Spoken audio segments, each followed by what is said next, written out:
본 말씀을 통해서 믿음의 응원이라는 제목으로 하나님의 말씀을 증거하겠습니다. 운동 경기를 실제로 뛰는 사람들은 선수들이지만 경기를 응원하는 사람들은 운동장 밖에서 뛰는 선수라고 말할 수 있습니다.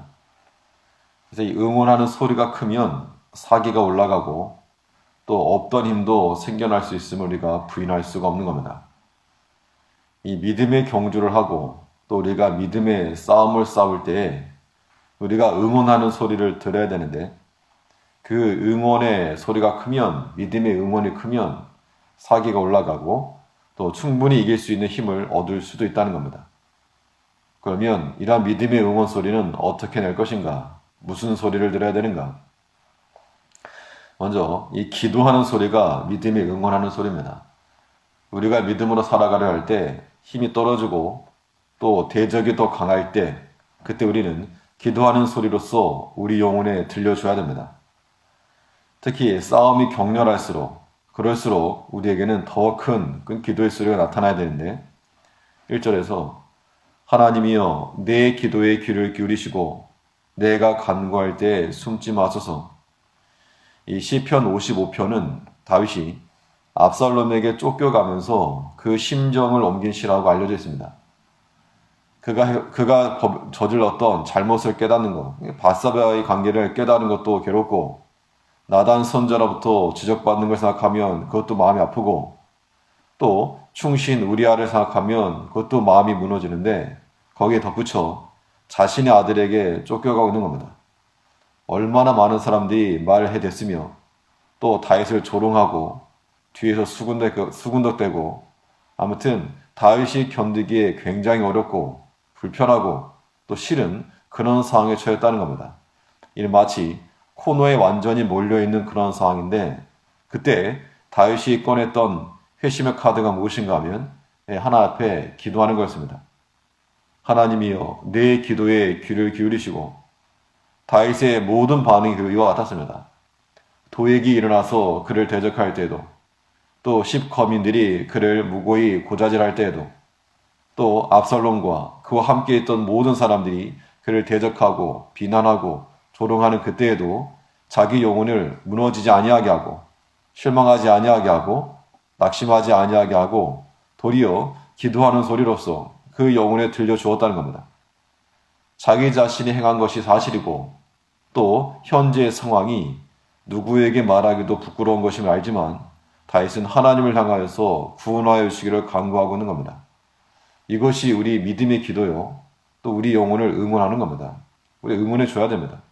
상황적인 것, 그런 환경적인 것 이런 거 생각하면 안 되는데 하나님께서 나를 여전히 구해 주실 것, 하나님 앞에 이건 구원 이걸 구하면서 내 기도에 귀를 기울이지 마시고 간구할 때 응답하소서. 만일 대적의 소리가 더 크면 우리는 하나님을 향하여서 더욱 큰 목소리를 내야 됩니다. 2절에서 내게 굽히사 응답하소서. 내가 근심으로 편치 못하여 탄식하오니. 자신을 근심케 만드는 대적의 소리가 크게 들려오는데 그럴 때일수록 전혀 위축되지 않고 도리어 하나님 앞으로 더 가까이 뛰어간 겁니다. 그래도 여전히 나를 도우실 수 있는 이는 하나님 위에 없는 겁니다. 대적이 큰 소리로 우리를 삼킬 듯이 온다면 우리는 더 큰 기도의 소리로 하나님의 도움을 요청해야 됩니다. 3절에서 이는 원수의 소리와 악인의 압제의 연고라. 저희가 죄악으로 내게 더하며 노하여 나를 핍박하나이다. 원수가 더 큰 소리로 나를 압제하고 있고 또 죄를 더하고 또 한편으로 나로 하여금 더 죄를 짓게 만들고 이 원수가 내게 다가오니까 내가 또한 원수에 대해서 미워하고 그에 대해서 나도 치료하고 이것이 자기 자신의 죄를 더한다는 겁니다. 바세바나 우리아나 그 사건 이후에 저 원수들 물론 원수이긴 하지만 그 사람에 대한 미워하는 마음 혹은 물리치고자 하는 마음 이런 것들이 내게 더해졌기 때문에 더 아프다는 겁니다. 이러할 때 우리가 할 일이 무엇인가? 우리 영혼에게 하나님을 향한 기도의 소리를 들려주라는 겁니다.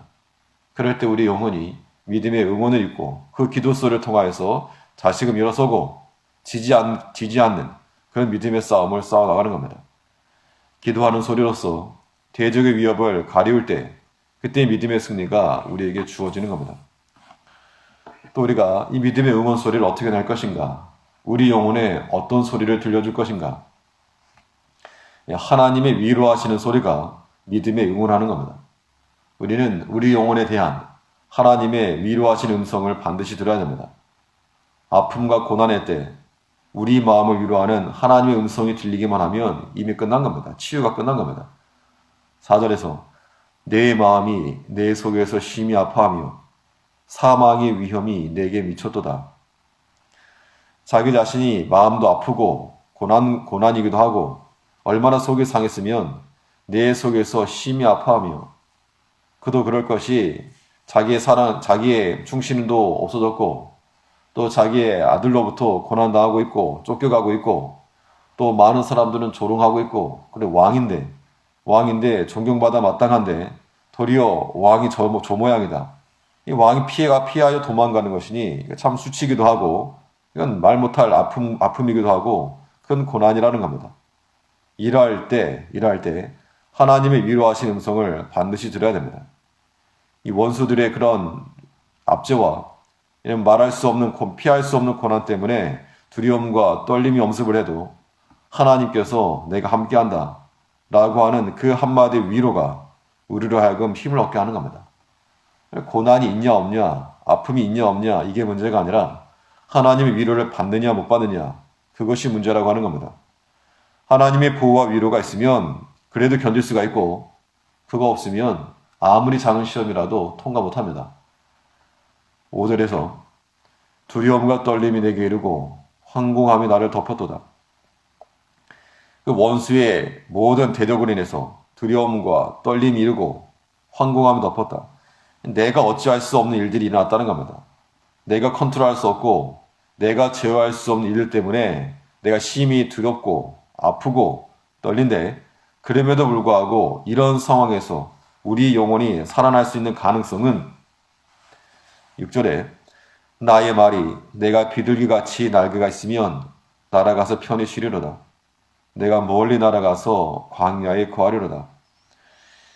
이것이 어떤 현실을 도피하겠다는 것이 아니라 이 원수의 압제와 아픔과 고난과 고통에서도 여기에 피난처를 내가 얻을 수 있다 그 이야기입니다.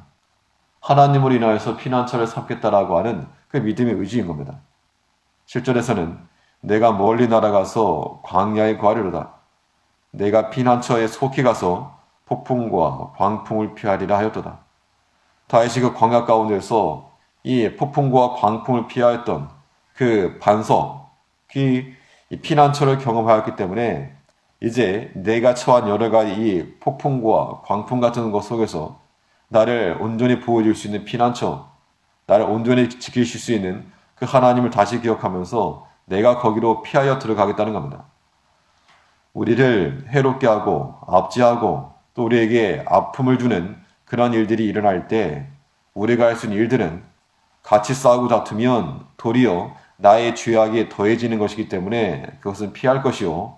도리어 기도하는 소리로서 우리 영혼에 들려줄 것이고 또 나의 피난처 되시고 나를 안전하게 지키실 수 있는 하나님의 음성을 듣고 거기로 피하여 들어가 안전하게 거할 수 있는 우리가 되어야 할 거라는 겁니다.